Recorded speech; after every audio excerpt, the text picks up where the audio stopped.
Cerita masih dilanjutkan di mana Xiaoyan kembali teringat sang ayah yang ditawan oleh Hall of Soul. Xiaoyan pun semakin bertekad untuk sesegera mungkin menyelamatkan ayahnya.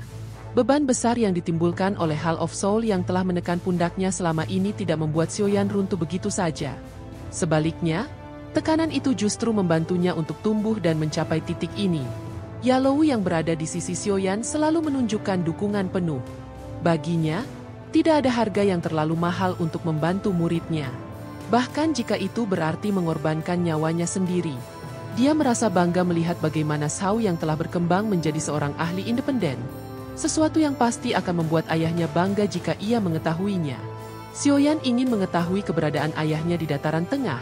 Yalou menjelaskan bahwa Hall of Soul mungkin memiliki ranah sendiri sama seperti klan Gu. Kemungkinan besar ayahnya dipenjara di alam jiwa. Sebuah tempat yang keberadaannya hanya diketahui oleh segelintir orang di dataran tengah. Memikirkan bahwa ayahnya mungkin berada di alam jiwa, Xiaoyan mengepalkan tinjunya. Tangannya perlahan mengusap cincin penyimpanannya dan sebuah batu giok kuno pun muncul. Giok Dewa Kuno tahu sebenda yang menjadi target Hall of Soul yang sampai saat ini belum diketahui manfaatnya. Bagi saya yang satu-satunya kejadian luar biasa. Yang terjadi adalah ketika batu giok itu bereaksi saat ia berlatih di bawah menara Akademi Jianan.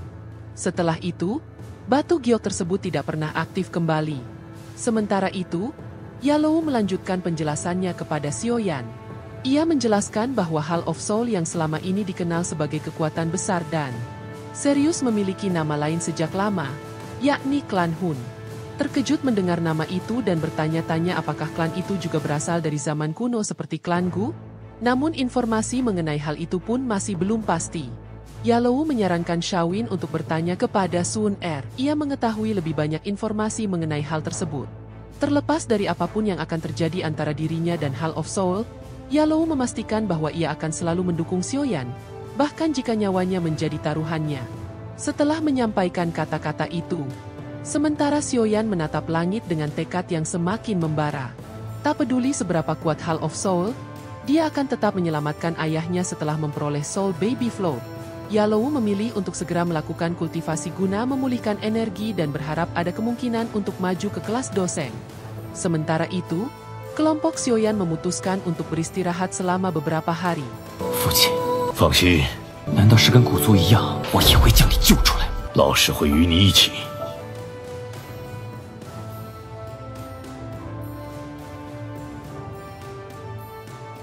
Namun setelah masa istirahat, Xiaoyan dihadapkan pada masalah lain yakni racun di dalam tubuh King Lin. Racun Kaisar Piton pengikis jantung adalah racun terkenal di dataran tengah yang dikabarkan tidak memiliki penawar. Namun Xiaoyan percaya bahwa semua racun memiliki penawarnya hanya saja belum ditemukan. Dengan tekad itu, ia menyelami buku-buku obat peninggalan Yalou serta meminjam buku 700 berwarna dari dokter peri kecil untuk mempelajari racun tersebut. Xiaoyan akhirnya menemukan metode untuk mengeluarkan racun itu.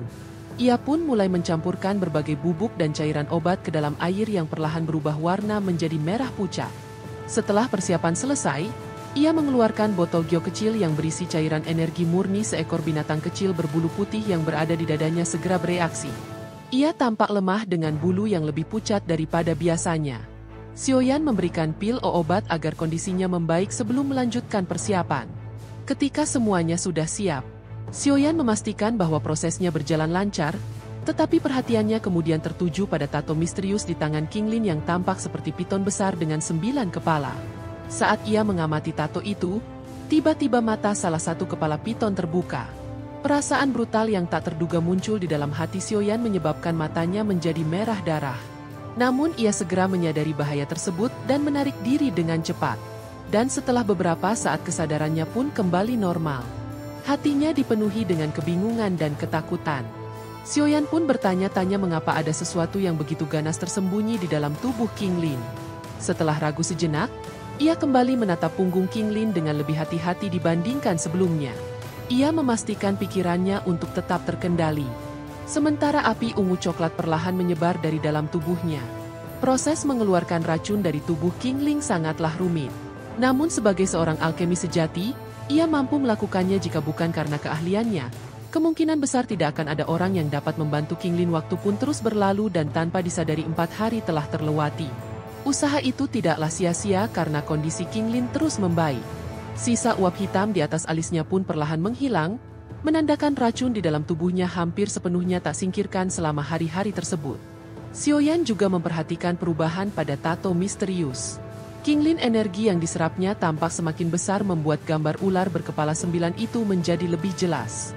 Bahkan mata-mata ular itu perlahan mulai terbuka meski hanya sedikit setiap kali hal itu terjadi. Xiaoyan bisa merasakan jejak kekerasan muncul di dalam hatinya. Namun dengan kekuatan mentalnya, ia berhasil mengendalikan diri dan mengabaikan efek dari tato tersebut. Ketika perubahan ini terus berlanjut, rasa ingin tahu Xiaoyan pun semakin meningkat.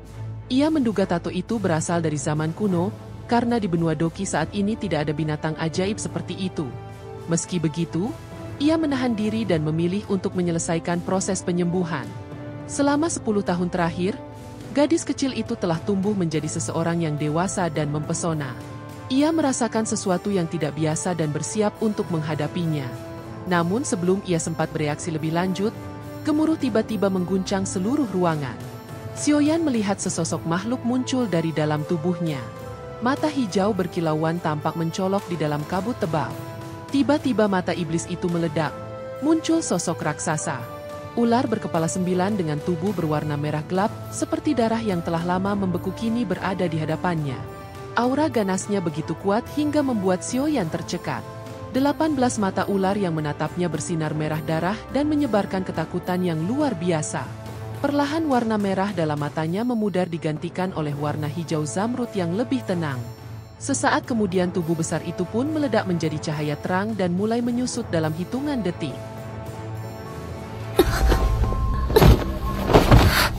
是地蟒蛇精毒发作了。